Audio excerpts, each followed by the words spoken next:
आज के इस ई व्याख्यान में आप सभी का हार्दिक स्वागत है। हम रघुवंशम का प्रथम सर्ग निरंतर पढ़ रहे हैं, जिसके पद्य संख्या 69 तक का हम अध्ययन कर चुके हैं, जिसमें राजा दिलीप अपनी पत्नी सुदक्षिणा सहित महर्षि वशिष्ठ के आश्रम में सब प्रयोजन पधारे हैं एवं उन्होंने ऋषि वशिष्ठ से अपना प्रयोजन निवेदित किया है कि उन्हें संतानोत्पत्ति नहीं हो पा रही है और वो संतति की चाह रखते हैं। वो भी क्यों, उन्होंने अपने विभिन्न निमित्तों को बताया है। उसके पश्चात आज हम पढ़ेंगे पद्य संख्या 70 से 74 तक। तया हीनम विधातर माम कथम पर्यंत दूयसे सिक्तम स्वयमेव स्नेहाद वंध्यमाश्रम वृक्षकम। अन्वय करेंगे। सबसे पहले, हे विधातः तया हीनम माम स्नेहात् स्वयं सिक्तम बंध्यम आश्रम वृक्षकम इव पश्यन् कथम न दूयसे। हे विधातः, हे सृष्टा, हे स्वामी, हे ईश्वर, तया हीनम माम, उस तया हीनम उनसे हीन यानी संतान से हीन, माम मुझको, स्नेहात स्नेह से। एक एक पद का अर्थ बता देती हूँ पहले। उस संतान से हीन यानी रहित, माम मुझको, स्नेहात स्नेह के कारण से, स्वयं सिक्तम स्वयं खुद से ही, सिक्त सींचे गए, बंध्यम निष्फल, आश्रम वृक्षकम आश्रम के वृक्ष को, इव पश्यन देखते हुए, कथम क्यों, न दूय से परिताप नहीं करते हैं, क्यों कष्ट में नहीं रहते हैं। अब एक साथ अर्थ करेंगे। हे विधाता, हे विधाता, हे सृष्टा, तया हीनम माम, उस संतान से हीन मुझे, स्नेहात स्वयं सिक्तम बंध्यम, स्नेह के कारण से खुद के द्वारा सींचे हुए, निष्फल आश्रम वृक्षकम इव, आश्रम के वृक्ष की भांति, पश्यन देखते हुए, कथम न दूय से आप कैसे परिताप नहीं करते हैं। यहाँ दिलीप महर्षि वशिष्ठ से ये कहना चाहते हैं कि जिस प्रकार से आश्रम में स्नेह से जो पादप है उसको जब सींचा जाता है और यदि वह निष्फल ही रह जाता है, वह यदि उसके फल नहीं लगते हैं तो जैसे कष्ट होता है, तो वैसे ही आप चूँकि विधाता की समान हैं तो आपको भी मेरे निष्फल रहने से कष्ट होना निश्चित ही है। ऐसा ही पीडम भगवन ऋणम अत्यंतम अवेहि मे अरुंदंतुम इवानालम। ऐसा ही पीडम भगवन ऋणम अत्यमवेहि मे अरुंदंतु मिवालानम अनिर्वाणस्य दंतिने। हे भगवन, मे अत्यंतम ऋणम अनिर्वाणस्य दंतिनः अरुंधतुम आलानम इव असह्यपीडम अवेहि। पुनः एक बार। असह्यपीडम भगवन ऋणम अत्यमवेहि मे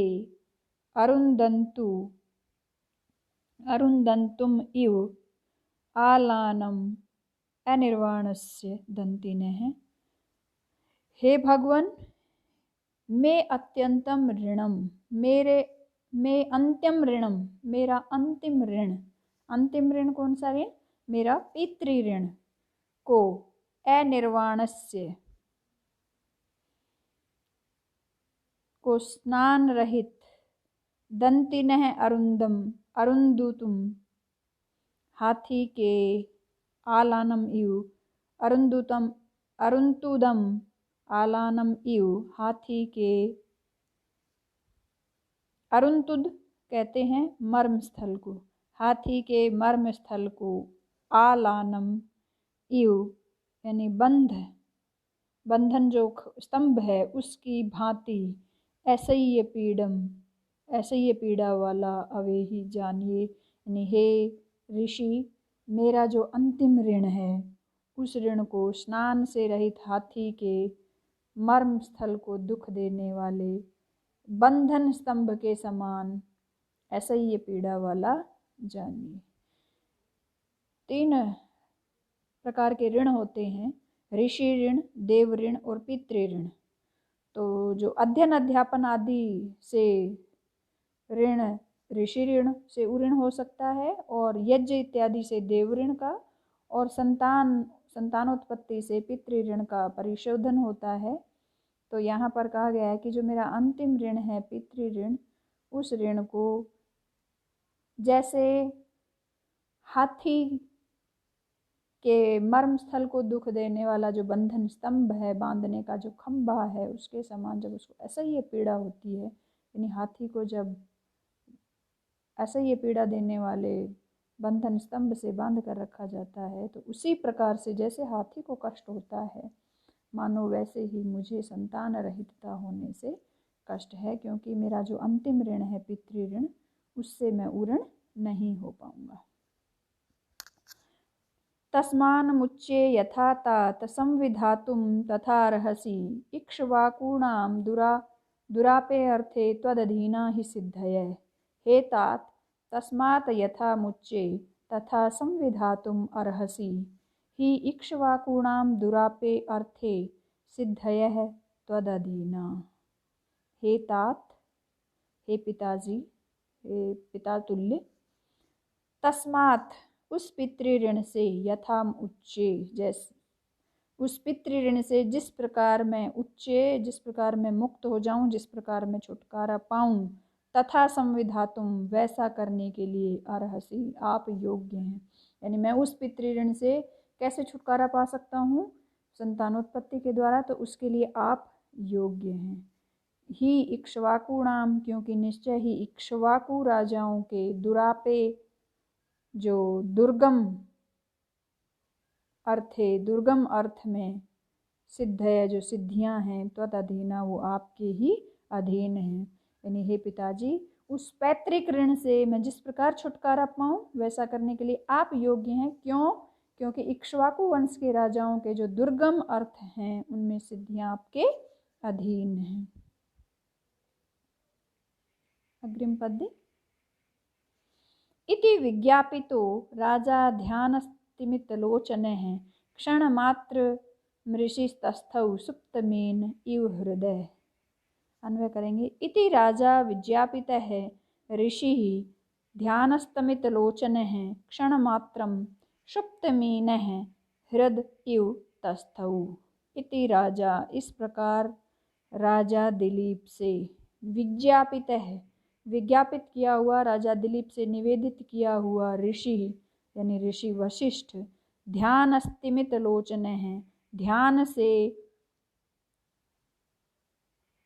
बंद नेत्रों वाले, यानी दोनों आँखों को निश्चल किए हुए, क्षण मात्रम कुछ समय के लिए, सुप्तमीन है, सोई हुई मछली वाले, हृद इव तालाब के समान, तस्थौ स्थित हुए।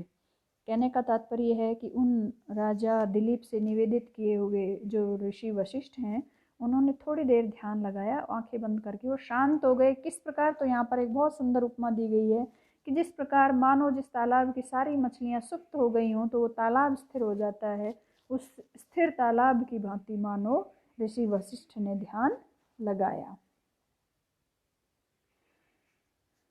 अग्रिम पद्य। सो अपश्यत प्रणिधाने संततेः स्तंभ कारणम भावितात्मा भुवो भर्तुरैथैनम प्रत्यबोधयत। अन्वय करेंगे। स प्रणिधानेन भावितात्मा भुवो भर्तुः संततेः स्तंभ कारणम अपश्यत अथ एनम प्रत्यबोधयत। स प्रणिधानेन भवितात्मा भुवो भर्तु, वह, स कौन? वह मुनि, यानी वह वशिष्ठ मुनि, प्रणिधानेन एकाग्र चित्तता से, भावितात्मा शुद्ध अंतःकरण वाले होकर, भुवो शुद्ध अंतःकरण वाले होकर के,